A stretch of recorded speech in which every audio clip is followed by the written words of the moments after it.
So one of the common questions I get is, what do I do if I find out that the person I love has slept with somebody else? How am I supposed to deal with that? And that's a pretty common question. Some people say, if that happens, I can never get over it.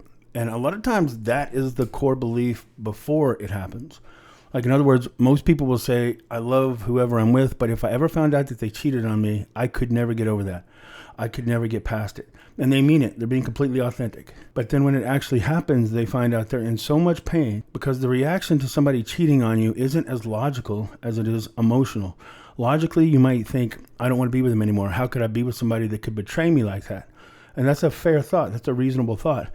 What happens, though, is when somebody that we love, that has given us a consistent level of value and importance, suddenly not only stops giving us that value and importance, but gives it to somebody else. And a lot of times they're rejecting us while they're going to them, or in the case of an affair, they're not outwardly rejecting you, but when you find out they've been sleeping with someone else, it's almost like they've retroactively rejected you. And even if they've been with you that whole time, you feel so betrayed that even the memory of your time together is now tainted. So they've stolen that from you. Well, again, logically, you're going to think, well, I don't want to be with somebody that would do that to me. The problem is we're made up more of emotion than we want to admit. We're made up of ego. We're made up of fear of loss. We're made up of hurt. We're made of fear of regret. So a lot of times when somebody breaks up with us, even though we swore to ourselves we would never take somebody back if they did that to us, you might find yourself not only willing to take them back, but you might even find yourself desperate to take them back. That's a normal reaction. So let's say that maybe you assumed that you never could, but now you found out that they cheated on you. And despite the hurt, the feelings of betrayal, the anger, and everything else, you find that you actually want to give it one more try. You might even desperately want to give it one more try, but now you have the problem, how do I get past what happened? Well, the first thing is identifying exactly what caused it. What I mean is you can kind of take infidelity, and not all infidelity is the same. And we all know that there's emotional cheating, and then there's like virtual cheating now, and then there's just the old-fashioned intimacy, sleep with somebody else cheating. Well, the truth is there's two other types besides that. There's the kind that actually happens to people that aren't deceptive, that aren't manipulators, that aren't toxic. Like, nobody's surprised when a narcissist or a manipulator or just an old-fashioned douchebag is cheating on you.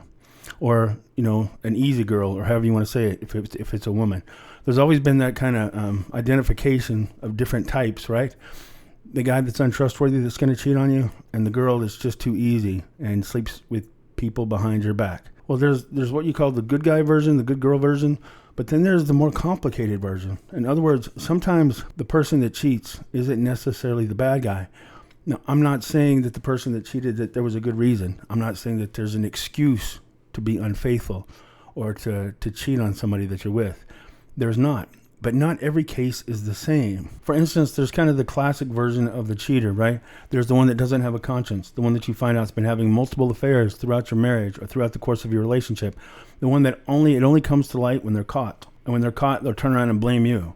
They'll do everything they can to hide it and deny it, and they don't actually show any signs of a conscience while they're doing it. That's the bad version. Obviously, we know about that. The boss is sleeping with the secretary, the guy who goes off to war and finds out that his girlfriend's been sleeping with his friends while he was gone, or the girl that's like kind of like the party easy girl. That we all know those versions.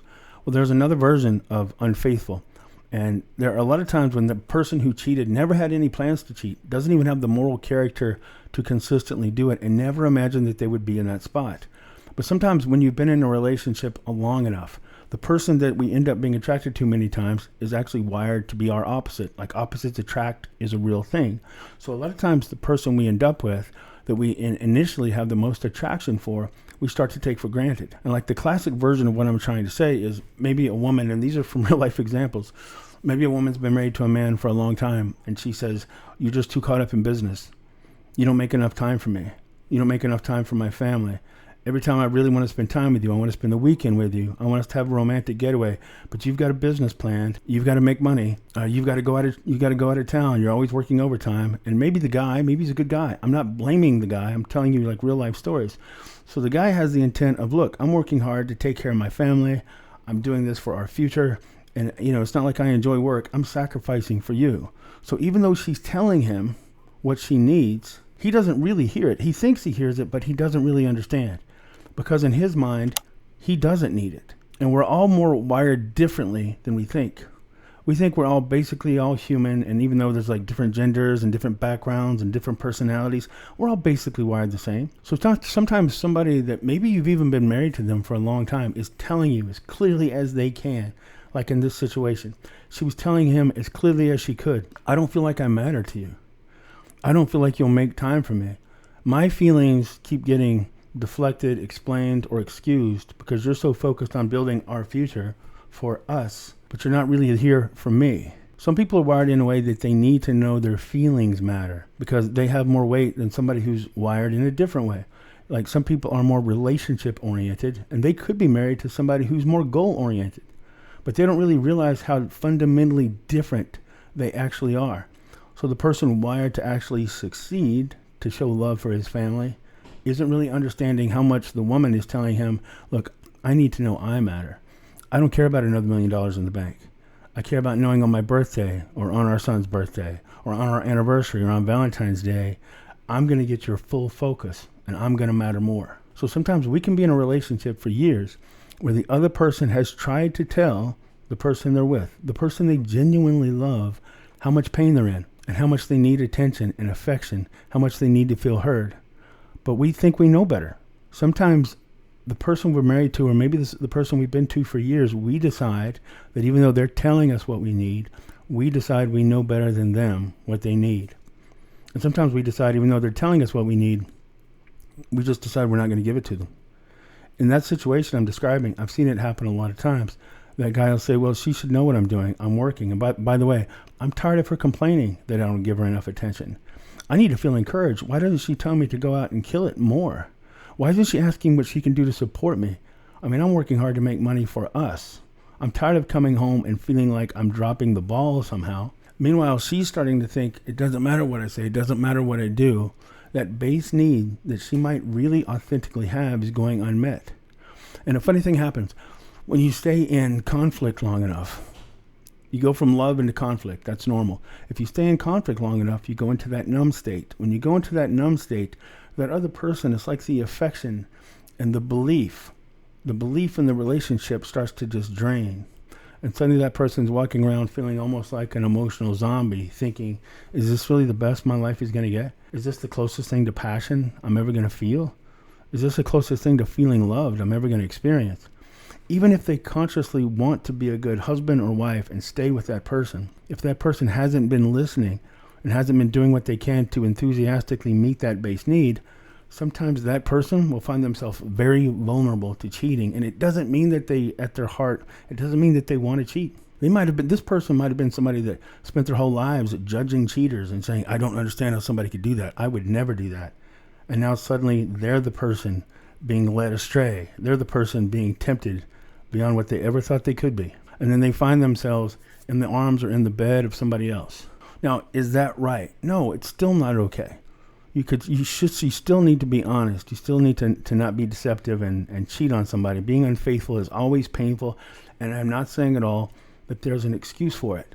But what I am saying is the situation I just described is not the same thing as a situation where somebody is just consciously engaging in repeated deception without a conscience, without a concern, hoping that they get away with it, just hoping that they never get caught. One is more understandable. It's still wrong, but you can work with that relationship. You can save that. So yeah, you're still the offended party. But if you realize maybe that person, and you know better than me, right? I'm just making a video. But if you know that person who cheated on you at their core was a good, loving, loyal, sincere person that you never could have imagined cheating on you, has just cheated on you, if that's the situation, maybe you played a role in it. I'm not saying that you caused it, so calm down. I'm not saying you caused it. I'm saying that not every situation is equal, and different people have different base needs. You can't take somebody who values family, like in that situation I'm describing again. Maybe that guy who's focused on business, he's goal-oriented, right? So he feels fulfilled while he's accumulating success, while he's meeting accomplishments. And if you ask that guy to just take a job at a 9-to-5 burger place, he's going to be miserable. He's going to break down inside and he's not going to have peace. And sooner or later he's going to leave, or he's just going to have a complete emotional collapse. Because you can't ask that guy who's wired to succeed to not try to succeed. And he understands that. But what he might not understand is the wife that he keeps telling he doesn't have time for. Maybe she's emotionally driven. Maybe she has the same need for relationship that the man has for business success. And asking her to continuously, constantly put her needs beneath his eventually is going to make her feel worthless to him. There are some people that when you consistently tell them that their feelings don't mean enough, don't matter enough for you to change, what you're really telling them is that they don't matter enough for you to change. In that situation, if you can realize that maybe you played more of a role in it than you realize, take a deep breath. With that humility and regret and sorrow of understanding the pain you caused them, you have an open door for forgiveness. Again, it's not excusing what they did, but if you can understand relationships are people hurting each other to some degree. How I react is going to affect how my wife reacts. My behavior is going to affect her behavior. That's part of relationship. So if this fits your scenario, one of the ways you can forgive is understanding the role you played. And I've seen this play out. There was one time I was watching a couple and kind of went over exactly what I just went over in this video, except it was reversed. It was the woman who was focused on doing what she needed to do. And the husband had been telling her for years, I don't feel like you want me sexually. I don't feel like you're attracted to me. I don't feel like you make time to hit on me or to come on to me or to just make me feel admired and respected. And I resent it. And I'm starting to feel not only hurt and wounded, I'm starting to feel numb. He'd been telling her this for years. But she admitted later that she thought, well, I know he thinks he needs more respect. I know he thinks he needs more attention, but we have sex enough times. We have sex once every 2 weeks. That's plenty of times. Nobody really needs sex. Some people go without sex their entire lives. That's what she said. Well, then before she knew it, the man that she thought would never cheat on her was sleeping with somebody else, and he wanted a divorce. And by this point, he didn't even have the air to try to put into words why he was finished with this marriage. And it wasn't until she kind of heard what I'm describing now that she turned to him and said, I understand now. I can remember you telling me for years what you needed. And I can remember deciding that you didn't really need it and I wasn't going to give it to you. And I'm so sorry I didn't hear you. Now, they ended up getting back together. Sometimes it's too late. But if that's the situation, then take a deep breath, right? Look, if it's the classic version of somebody cheating on you and they did it without conscience and they didn't confess it, they were discovered and they've done it repeatedly. And when they do it, they blame you for it. And it can be a little bit similar to what I just described, right? When I say you catch them or they confess, but they blame you for it. Okay, stop and understand, is it reasonable? Because there's a difference in the situation I was describing and somebody just saying something stupid like, I don't know, you don't make enough time for me, even though I don't work at all and I don't want to take a job. So you have to work 60 hours and now I'm going to complain that you don't make time for me. That's not the same thing. Or somebody saying I had to cheat on you because you don't make enough money. That's not the same thing. Or I think I deserve better, or I just have to follow my heart. I really hate that one. I just had to follow my heart. What does that mean? That's not the same thing. So identifying if you played a role in it can actually help you with forgiveness. Now, if it's not one of those versions, if it's, like I said, if it's more the classic version of, like, they just cheated on me and I can't trust them, then the truth is, to get past it, you need to have some kind of understanding. If there is no understanding and you're trying to get past it, you might be trying to get past it based on an addiction that you have for them.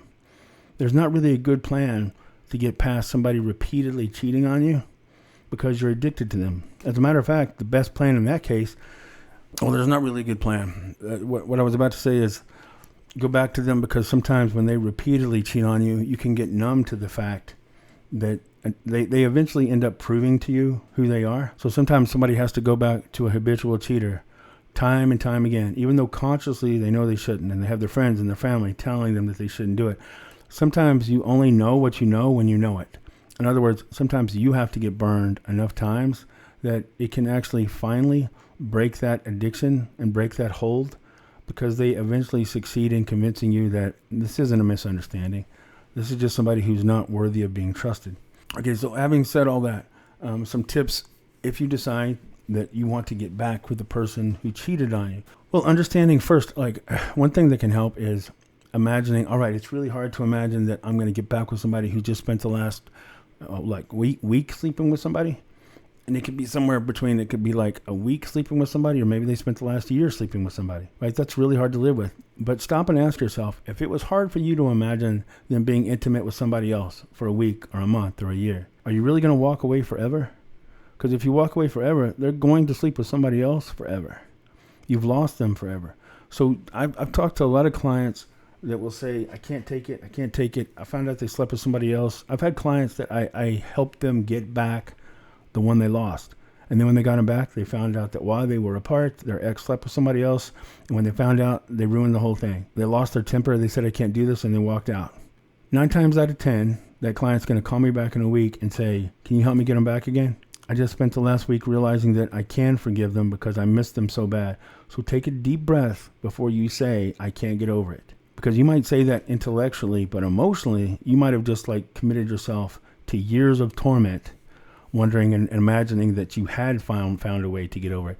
Like if it hurts you that bad to think of them sleeping with them for a little bit, think about what you're committing to when you walk away. So considering the consequences can really help. Now let's say they come back and everything's understood, but now you just need an actual plan to move forward. They're sorry, they're trustworthy. You realize what you contributed to it or you didn't, but now you're just trying to be two authentic, good people trying to move forward and dealing with the past, knowing there was somebody else. So number one of the things to realize, well, what do you do with that person? In other words, the third person, the other person in the relationship, the one that they cheated on you with. Because now there's 3 people in this relationship. The first thing to address is that third person. If it's a coworker, you need to quit. If it's an old friend of the family, they're no longer a friend. And I'm just being honest, but sometimes we have enlightened ourselves to the point of stupidity.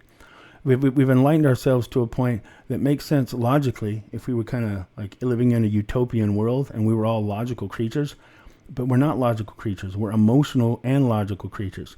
So if you've been with somebody else and that person was a friend, they can't be your friend anymore. The first thing to do is that you get one message to tell the person that you cheated with that there will be no other contact. So the best thing to do is to, let's say that, I hate to use myself for an example because I'm not going to cheat on my wife. But if my wife found out I cheated on her and she decided to forgive me and we were going to give it another try, whoever that other person is, I get one more message with that other person. And it's not to pour my heart out and to tell them how much I'm going to miss them and how sorry I am. It's really just to say, I've decided to go back to my girlfriend. I've decided to go back to my wife. You won't be hearing from me anymore. And please don't reach out to me. Please respect this decision. And that's it. Now, the person that you're coming back to should be able to read that message, should be able to see you hit send, should be able to see you hit send on your phone, and should be able to see you block that number. As stupid as we've become with this idea that, well, you need to be secure. You can't do that. Yeah, you can. Basically, it comes down to this. You're going to have to choose a person that you're going to hurt. Are you going to hurt the person that you already betrayed, that you're trying to convince you want to give it an authentic chance? Or are you going to hurt the person that you betrayed them with? If you have to choose between hurting the one you cheated with and hurting the one you cheated on, and you're trying to save that relationship, you've got to choose to hurt the other person. And that can be a big challenge. That can be one of the biggest hurdles, but that's the choice you have to make. So if you say, I just need time, one of the biggest flaws is they'll say, I'm going to break up with them, but I just need a month. I just need a couple of weeks. I just need a few days. If they're telling you that, then it's not going to work. You get one message to cut off that relationship. And if you say, well, what if I work with them? Well, then find another job. And look, if you say, well, I can't find another job. Well, I'm just telling you, it's very unlikely if you keep that person in your life that the person whose trust you're trying to win back is going to be able to trust you. And it has nothing to do with them being insecure. It has to do with them not being a fool. If you keep a relationship going, let's say that I cheat with somebody that I work with, but then I say, hey, don't worry, I'm not going to do it again. Well, now that person has become forbidden. Guess what a huge magnifier of attraction is? A massive magnifier of attraction is being forbidden and then being in their general presence consistently over and over again. That'd be like saying you're an alcoholic, but you work at a bar. The chances of you overcoming being an alcoholic while you're working at the bar is close to zero. And you're asking the person that you already betrayed to carry the weight of that every day. How are they supposed to forgive you for the wound that you inflicted when every day you're inflicting a new one? So you can't. Even if you don't work with them, if they're just a friend, they're not a friend anymore. Number 2, the person that you come back to, they have full access to you for a while. So don't preach this whole thing about, well, I have my rights. No, it's not a matter of you have your rights. If you cheated on someone, then you need to be able to let them see your phone. Like, again, putting myself in that situation, God forbid, if I cheated on my wife, if I want her to know that I legitimately want to make this work, one of the things I have to do is say, all right, I'm gonna send that message. This relationship with the other person is over. Now, anytime you want to check my phone, you can. Anytime you want to call me, unless you're calling me so much you're going to get me fired. Anytime you want to check on me, unless you're checking on me so much you're going to get me fired or cause a humiliating scene or embarrass me. The key word here is reasonable. You want to do, and this is what you want from the other person. This is what you want to see from the person who cheated on you. You want to see not only an agreement to these things, you want to see an enthusiastic agreement, because real regret means real remorse, and real remorse is willing to earn back the trust that they lost. So if you're telling the person who cheated on you these things, then like, I don't know about that. I don't know. I don't think you need to see my phone. I don't think you need to be calling me at work. I don't think you need to be checking up on me. Well, then they're probably lying, and they're probably planning on cheating on you again, because somebody authentically trying to win back your trust is going to look at every opportunity that you take to check their phone and to check their location. They're going to look at it as a chance to prove to you that they're not cheating on you. Again, if I'm the one in that situation and my wife called me and said, can you take a picture of where you are right now? I'm going to say, yeah, absolutely, honey. And hey, I understand why you're asking. I get why you're asking, because if I were you, I would be wondering. So you want to like join with them in helping them know that they can trust you. If she called me and said, do you mind taking a picture of where you are just so I know that you're alone? And I said, well, you don't need to do that. Why don't you just trust me? Well, it's an obvious answer why she doesn't just trust me. I just cheated on her. If she says, can you turn on your phone location? And I go, you know what? I'm getting tired of you not getting over it. This is a giveaway line. Either you're going to trust me or you're not. Either you're going to forgive me or you're not. When they're saying that anywhere close to the time that they cheated, they're probably going to cheat on you again. And they're using a maneuver to try to deflect it back onto you. You're acting crazy. You're acting untrustworthy. You're responsible for breaking this relationship. That's not true. They should enthusiastically embrace the opportunity to prove to you that they're not still cheating on you. So in the relationship, give them open access to the phone. Give them open access to you. Embrace every chance that they ask you to check on your location, to check out your story, and to make sure that you're telling them the truth. After they know that you're not lying, they'll stop asking. But the more you're defensive and the more you're telling them what they have a right to do and what they have a right not to do, the more they're going to have a difficult time trusting you. So you have to step into it. One of the other things is after an affair, the person who was cheated on a lot of times will want to know details that you can't imagine they actually want to know. Like one of the ones that a lot of women will ask is, was she good? Did you enjoy it? What did you do? What kind of sex did you do? And they might ask you personal, humiliating, embarrassing questions that you can't believe that they even want to know. They're asking you those questions not because they actually want to torment themselves with the truth. They're asking you those questions because they actually just want to know that whatever they ask you, you'll tell them the truth. Normally, once you answer enough questions to confirm that you're telling the truth, they'll stop asking. But a good thing to say when they're asking you any questions about that other love affair is to tell them, listen, I'll be honest with you. I'll tell you anything you want to know because I want you to trust me, and you have a right to ask whatever you want to ask me.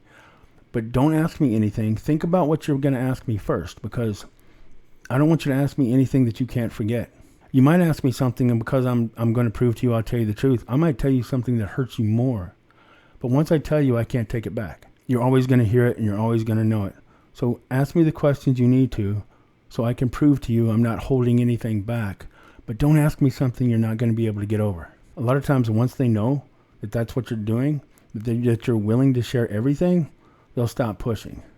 And then just give each other time. But it's actually good if you can to actually engage in being together. Like, I know it sounds crazy, but actually being intimate with each other when you both feel like you can, and I don't mean feel completely happy and like now the memory of the past is out of your mind forever.